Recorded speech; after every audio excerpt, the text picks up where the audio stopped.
Sweeties, how are you doing? Welcome to Nanya Sim. If this is your first time of coming across this channel, sweetheart, smash that subscribe button, turn your notification so you are notified each time I upload, and please give this video a thumb up. I appreciate you all so much, and shout out to every one of you for the support you all shower me here with. I am grateful, and you all are super sweet. And I am saying a very big shout out to everybody screaming and talking about this, what is going on in Congo. You know, we've all been caught up with what is going on in Palestine. But man, what is going on in Congo is very, very sad. That people who are so wealthy in mineral resources, I mean, a country that is so rich, are the poorest country. I mean, they are so poor that they can't even afford anything to eat. And the people that are mining cobalt in Congo are kids that are supposed to be in school. And then the young girls are being SA. 50-something kids being SA per hour. And all we can do is to still raise awareness, because what is going on is still going on. Israel, US, the British government, the France, they are still stealing from people. And what we can do, let's keep raising awareness so that all these evils they are doing will stop. Let's get into. Do you know who's funding military action against the people of Congo? Israel. Do you know who trains American police to brutalize black and brown people? Israel. Do you know who had a close relationship with apartheid South Africa and provided military advisory? Do you know who armed the Hutus to carry out the Rwandan genocide? The systems of oppression are all connected. 70% of American taxpayers are demanding a ceasefire, demanding an end to military aid for an authoritarian, genocidal regime. And instead, these government officials are accepting bribes to censor free speech, giving us the same two candidates that don't represent the American people, completely disregarding our voices so that they can profit off mass, and still having the nerve to call America a democracy.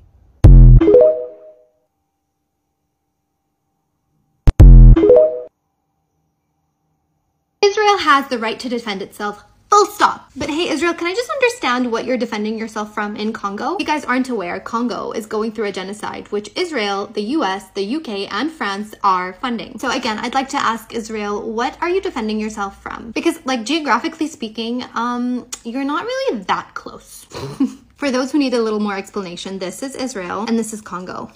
They're not anywhere near each other. So I kind of want to know, like, what are you defending yourself from? Like, is Congo threatening the existence of Jews right now? Like, are they threatening to wipe out Jews in Israel? Like, I don't understand. This is the geography and the logic that the US has, right? The US is just like, actually, let me wait. Okay, so this is the world map. Here is the United States, and you've got the Atlantic Ocean and the Pacific Ocean right here. Okay, it is like between two seas, and this is the Middle East. This is where Palestine is, Egypt, all these places. But that's not the only place that, you know, the United States went to war. The United States went to war here in Iraq. The United States went to war here in Afghanistan. The United States also went to war here, somewhere here in Vietnam. So all these countries are nowhere near the United States, right?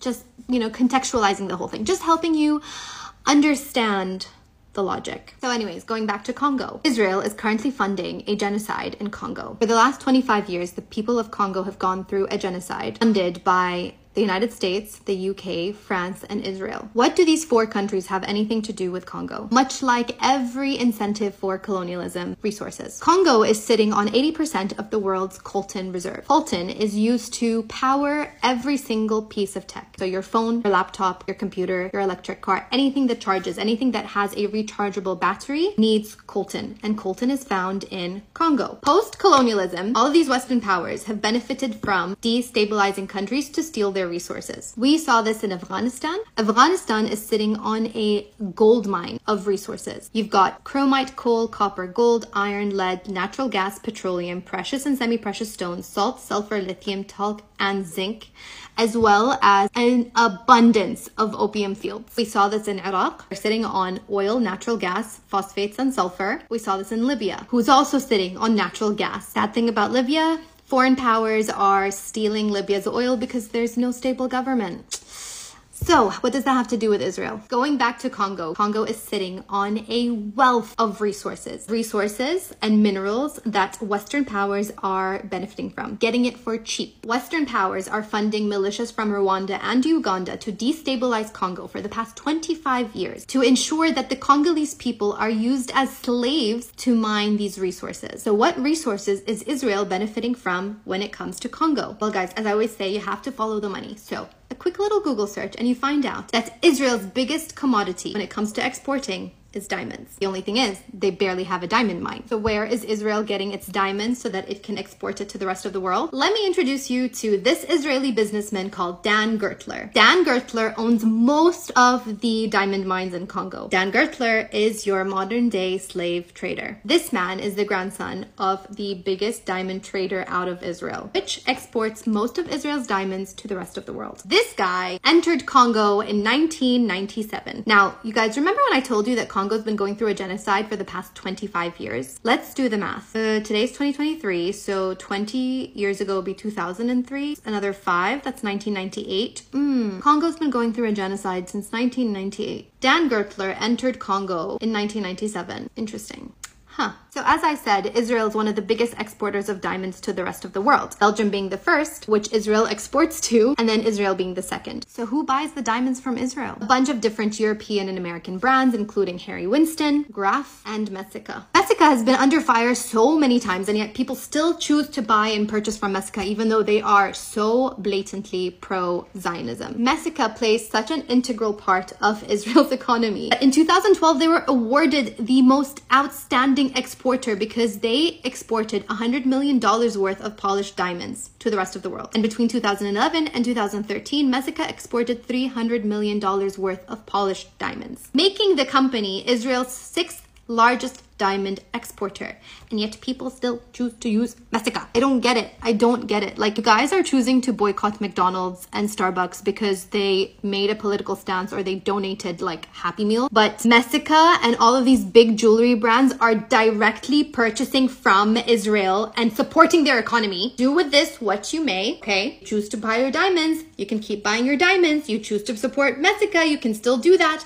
but purchasing from Messika and wearing your little Messika necklace and earrings while boycotting Starbucks is a contradictory thing. And so to my Arab and Muslim community, while you're doing a great job boycotting Starbucks and McDonald's because they took a stance politically, it makes absolutely no difference if you're still contributing to the Israeli economy. As I said, diamonds are Israel's biggest export. Diamonds mined in Africa, where these people are going through modern day slavery, where 48 women are raped per hour in Congo because of the conflict, because of the genocide, because of the oppression that is fueled and funded by Israel, the UK, France, and the United States of America. A genocide and conflict that so conveniently escalated when this man entered their market. And guys, this is not the first time I've talked about diamonds. 6 months ago, I did a whole video about diamonds and why I think diamonds are a scam. And in this video, I talk about the alternatives. I talk about lab-grown diamonds. I talk about lab-grown moissanite, which shines and looks just as good as a real diamond, but it's cheaper. It's cheaper. It's more ethical because it's mined in a lab. It's not even mined in a lab.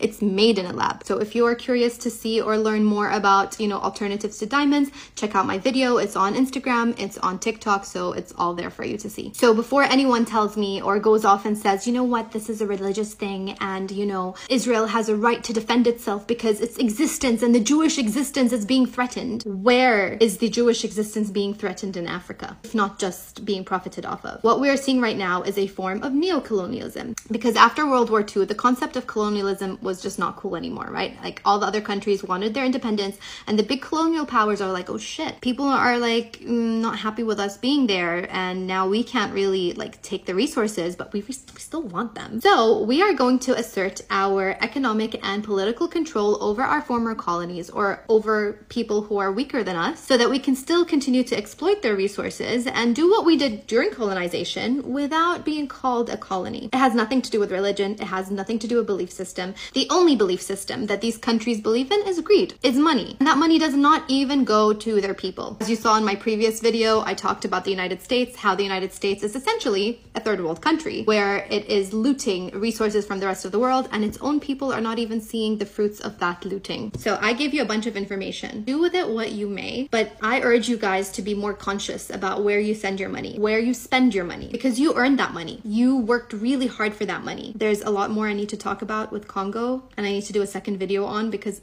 diamonds is not even like what's causing all of this. Like, diamonds is just what's linking it to Israel. Like, there's a whole other thing happening in Congo that I need to do a part 2 on. So I'm gonna go work on that, and I'll see you guys later. Free Congo, free Palestine, and free every single oppressed group that has been oppressed by these colonial powers. So I just watched this mini documentary called The Cost of Cobalt. It's produced by Al Jazeera, and it talks specifically about how in Katanga, the Katanga region of the Democratic Republic of Congo, DRC, basically because of the inhalation and constant contact with cobalt, coltan, and all of these different conflict minerals that humans aren't meant to inhale at any high capacity, it's leading to all kinds of birth defects, cancer, all sorts of long-term diseases. So not only are people being worked to death in the mines and being killed under, the oppression of different militant groups, all for the benefit of these, global but predominantly Western-centric tech companies, but they're being then infected with the toxic dust of having to mine these things by hand. We see this conversation also happening in Palestine, right? It's like, it's not just the bomb as it drops that is the deadly part. Obviously, that is the most obviously deadly and horrific, but those clouds that are created, all of those metal particulates that people are breathing in the long term are going to cause cancer, birth defects, and all sorts of horrific things. The reason I wanted to bring your attention to this is because the framing that sometimes journalists, and I love Al Jazeera, but even Al Jazeera sometimes uses, it reminds me a lot of Noam Chomsky's Manufacturing Consent, in that they'll say coltan, like a necessary technological thing, or they'll say like cobalt, a necessary mineral for clean energy. In that framing, it absolves the stakeholders inflicting the harm. It absolves them of blame, because it's saying, oh, like, we have to do this. Like, this is what's required for phones. Like, this is what's required for your electric car. Just because a market exists in which people are willing to pay money that theoretically, yes, is better for the environment, I want to ask you, whose environment is it better for? Certainly not the people who are being worked to death in the mines. Certainly not their family members who are suffering from, think about the environment around those mines, the villages around those mines, the communities, the neighborhoods, all of those children who are going to be growing up with birth defects, who are going to be growing up with developmental defects because of the inhalants that are now in their toxic air. People whose siblings, mothers, fathers are crushed to death in those mine collapses, which happen super often. So ask yourself, whose environment is this for? Because it's just for the exploitation and benefit of the West. It's exploiting these workers and these people, stripping them of their lives and their dignity. In many parts of the country, forcing them at gunpoint to work. It's not just an economic scarcity thing. It's like there's literally militant groups propped up by Rwanda, propped up by France, the UK, the United States. But I reject this insidious framing that it's one of the horrific costs of doing business, because that frames it as something that's like an inevitable thing. It's not inevitable. These companies don't have to do this.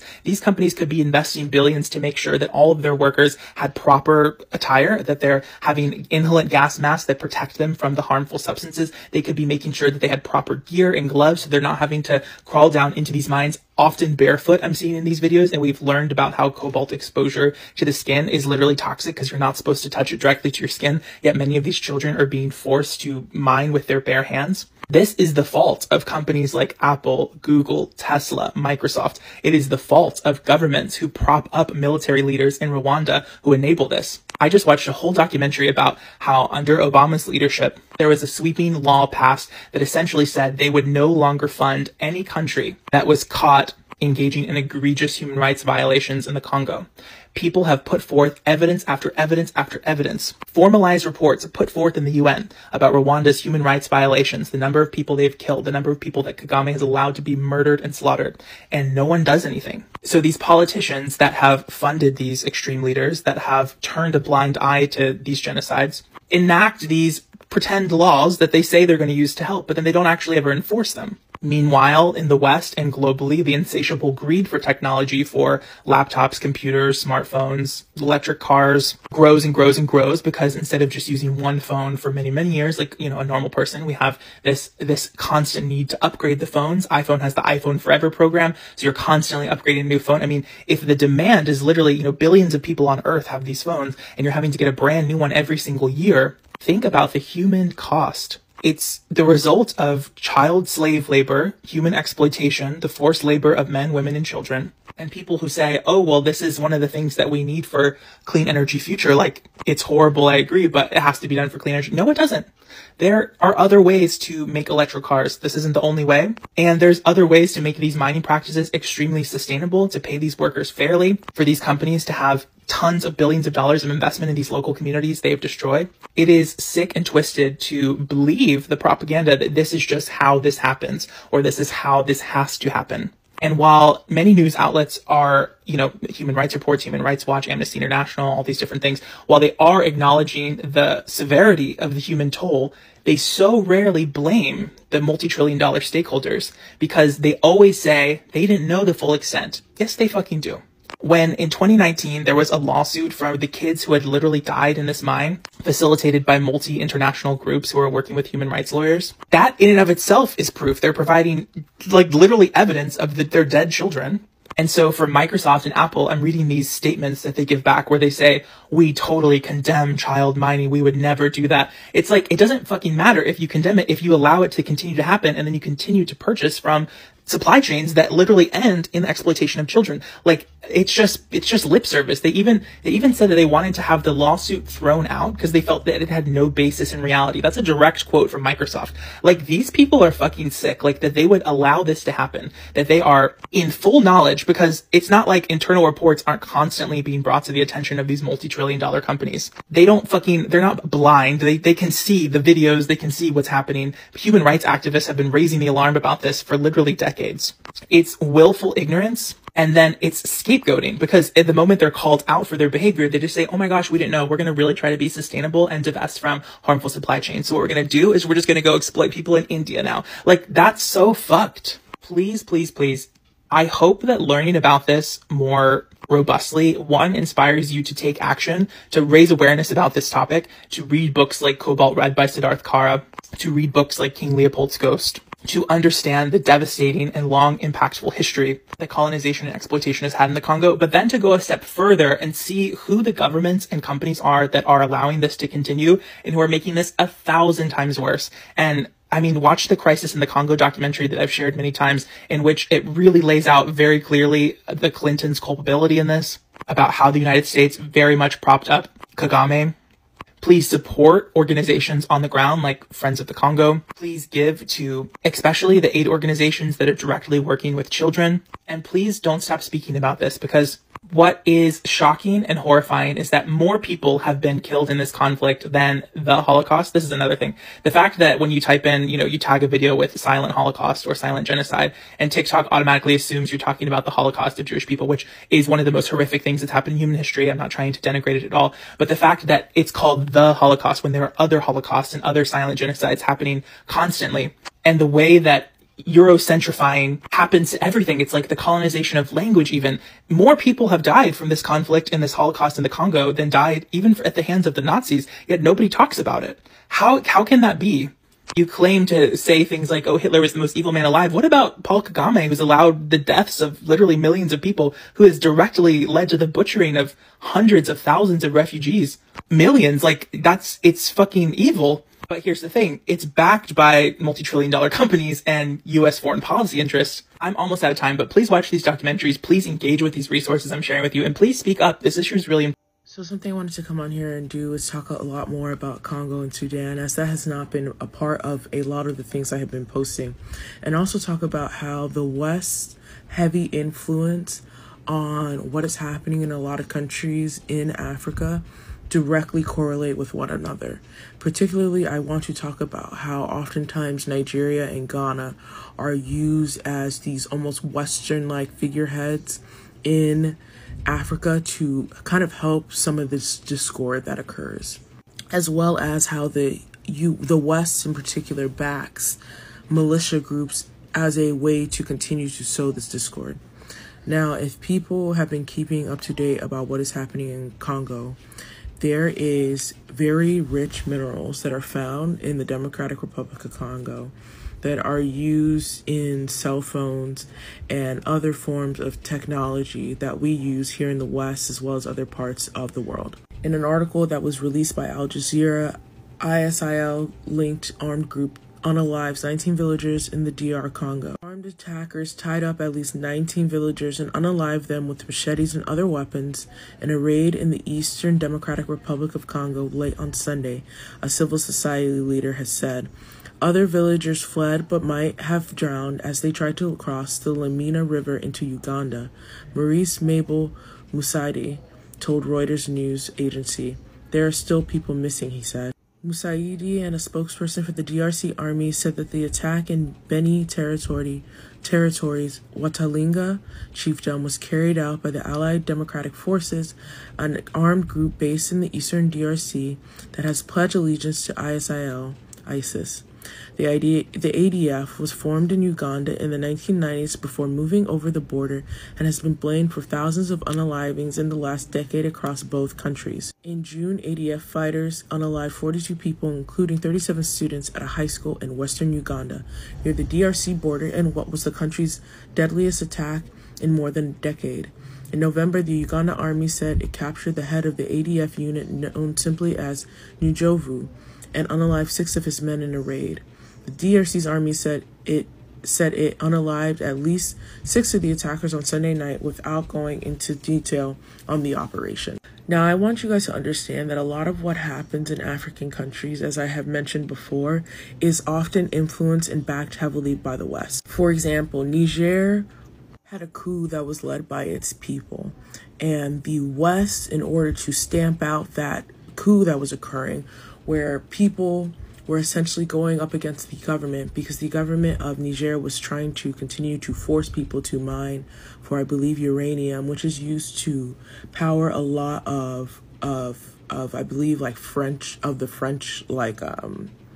France, and that material is very dangerous for people to mine, and it also causes a lot of issues in Niger. And because the West wants the continued production of things like cobalt, coltan, uranium from these countries, they will do horrific things to get it, like back militant groups to stop coups or reach out to neighboring countries, like, for example, Nigeria, to stop what is going on in other countries. Similarly, a while back in, I believe, February of this year, right around the election time in Nigeria, there was a nationwide ask by the Nigerian government to have people come and bring their currency and all their physical cash that they had and turn it into banks where they would then receive new cash, right? What ended up happening was that the bank said, "Oops, sorry, we actually don't have your money. We're not going to give it to you."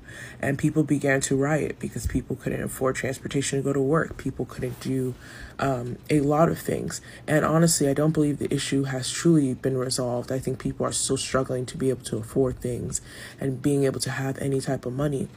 But these are the types of atrocities that go on in a lot of African countries that go unnoticed by the West, because often this turmoil is backed by the West. And it is done incredibly purposefully, because having dissent in and chaos and madness happening in African countries means that a lot of Western and honestly even Asian and other European countries like Russia, like China, will go into these countries to not only try to get minerals and very valuable gems and stones and things like that that can be found in these countries, but also as a means to hold power as well as get access to oil.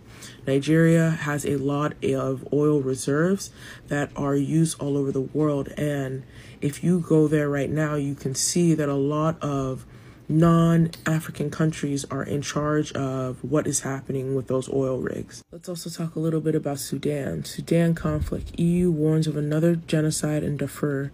The EU has condemned ethnic cleansing of Darfur's Masalit people by the RSF paramilitary, which is fighting against an army chief, Abdel Fattah al-Burhan. The bloc cited reports that over 1,000 people have been unalived. And the reason why these stories are not told is often due to the fact that the West and other countries all over the world need access to the resources that are in Africa. So in order to have continued access to all these resources, they need to unalive people en masse. And it's not really a need, but it is agreed to do so. They have such a level of greed and want for all natural resources that come out of African countries, because it continues to power and industrialize the rest of the world. And it's incredibly frustrating, because a lot of the conversation, even when people are talking about what is happening in Palestine, or what is happening in Sudan or Congo or Nigeria, or even in Ghana too, that also faces a lot of these same issues, what happens is that the West will try to prop up certain countries. For example, like I'm saying, Nigeria and Ghana. They will try to exemplify them. You know, you guys hear a lot about this conversation about how educated Nigerians are, despite a lot of what is faced over there. And that is a means of a misdirection, a way to try to say, like, even in all this adversity, look how educated all these people are. And while that is true, what that is trying to indicate to you is that things aren't as bad as they are portrayed to be. It's often why you hear a lot of people who hate or don't care about what is happening to Africa respond to Black Americans and say things. Well, if it's so bad here in the U.S., try living in countries in Africa, or why don't you go back to Africa, and all these things. And in the West's desire to continue to imperialize and colonize all of these countries, and to continue to grape the countries for its resources, all of this is done because it continues the violent cycle. It continues to keep the West rich and wealthy. And a lot of the leaders in these countries are happy to maintain that status quo because they also see the riches themselves, just completely ignoring and wanting to do anything that would allow for the country itself to prosper. Anytime strong and powerful leaders come into positions of power within a lot of African countries, and it's same thing with the Middle East, you see these people just disappear. They no longer exist. They are blipped off the map, if I say that in a way that TikTok wouldn't be upset about. And it is done on purpose. They do these things to take away important leaders and important people to the cause. And that's why I think it's incredibly important that people wake up to what is happening in African countries and the Middle East. There's a lot of conversation about people talking about how Arabs do not care about African people.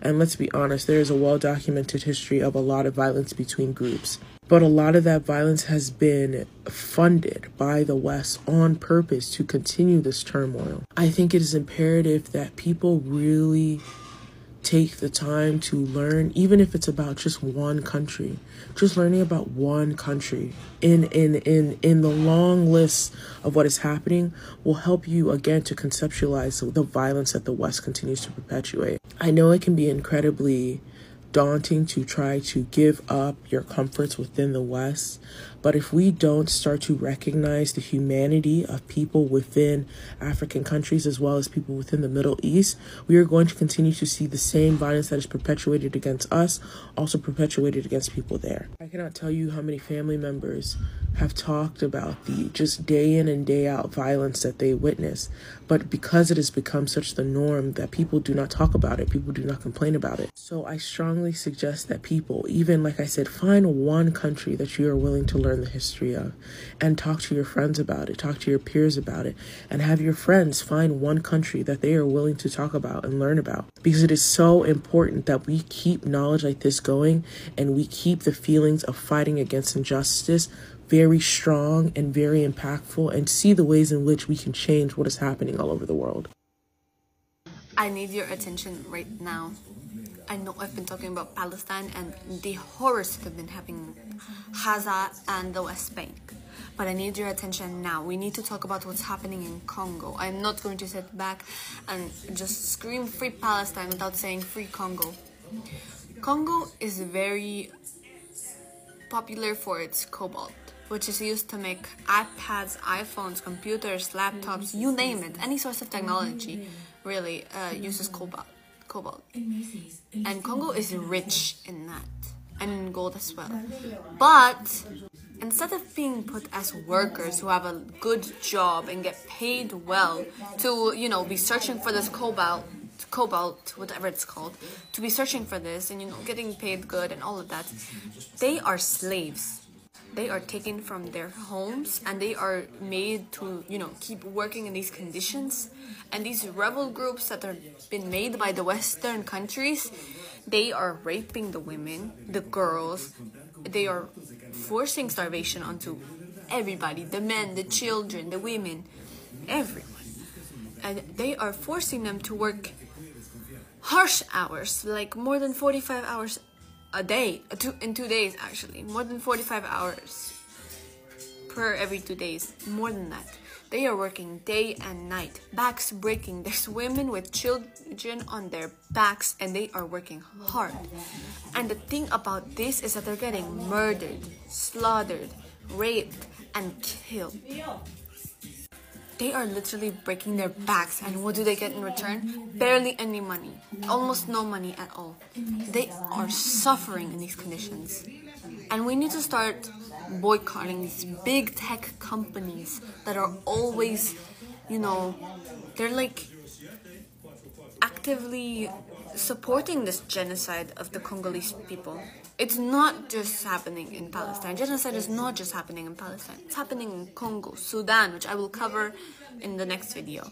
And it's happening in Congo, it's happening in Sudan, it's happened in Kurdistan, happened in so many places. And it's not even back in the 1900s or something. No, it's happening actively, currently, right now. And as someone who is pro-Palestine, I can't say I'm pro-Palestine without being pro-Congo, pro-Sudan, free Congo, free Sudan, free Palestine.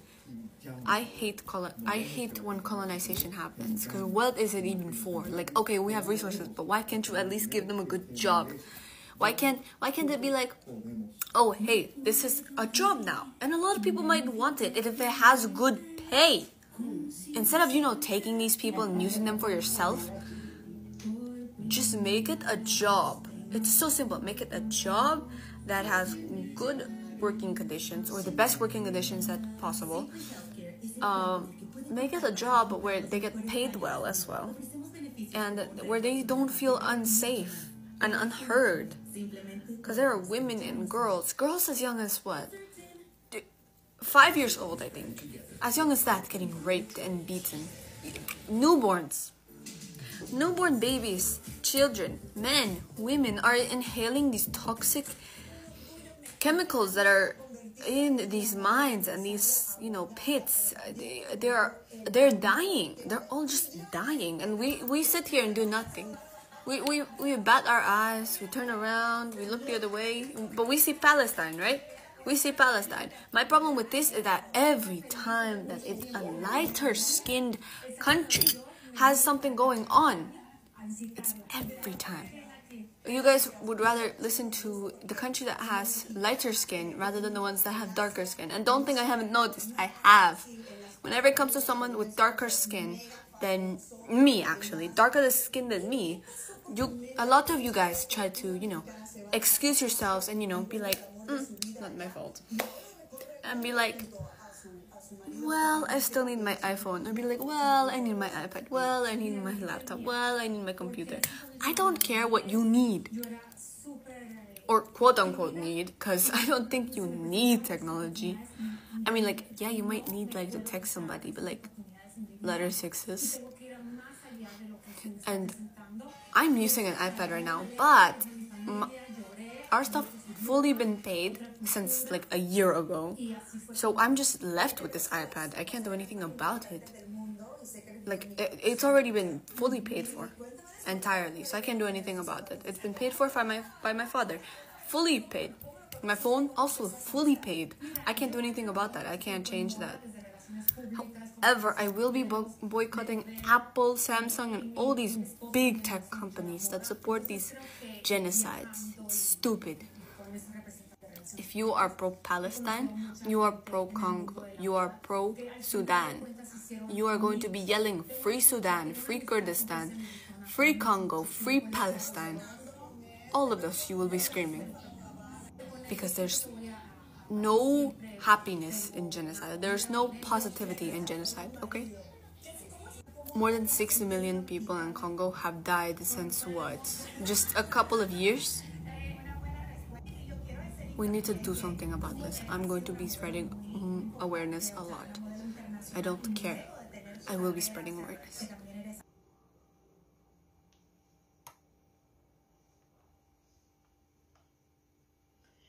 So this is all I got from this video, and before I continue, I am going to say a very big shout out to everyone. I mean, I see all of you speaking about it, I see all of you talking about it, and this is the best way we can, that is, I mean, the best we can do for now, because I mean, we cannot all move to Congo and join them to fight and all that. So we are doing what we are supposed to do as humans, that is raising awareness and also screaming it, I mean, talking about it non-stop, the way we are also talking about Palestine, because we can't talk about Palestine without talking about Congo, Sudan, and all that.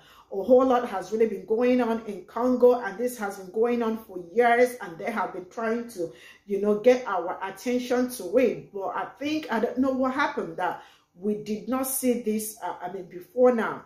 But right now, we have seen it, and we are trying as much as we can to help them all out in what is going on. The Westerners has really done so many horrible things and still doing so many horrible things to the people of Congo, and the fact that they used Rwanda and Kenyans to, I mean, their military to fight people in Congo.